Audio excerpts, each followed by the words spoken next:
Once gali ang tao discouraged, say ang tao ang tendency po diya, di na ganan mo ampo. Wala na siya, Morsay, wala na siya pakisak yung kinabuhi. Kaya nga nun, nagsigi na kayod. Sige, gukod o kwarta. Nahibulog siya nga, di man ako maabot ng kwarta. Di yun maabot. No? Kaya nga nun makaigsunan, na yung mga butang nga gusto sa Ginoo makakatunta. Well, admitted ta na nga din kita natin mga pagkulang sa itong pagtuo, pagsalig sa Ginoo.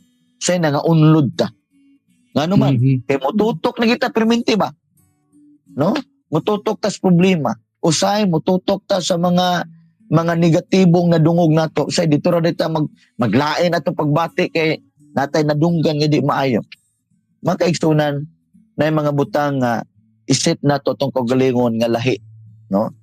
Kaya bitawng naay tayo gitawag comparison, lahi ta. Muna yun sa Bible nga peculiar ta.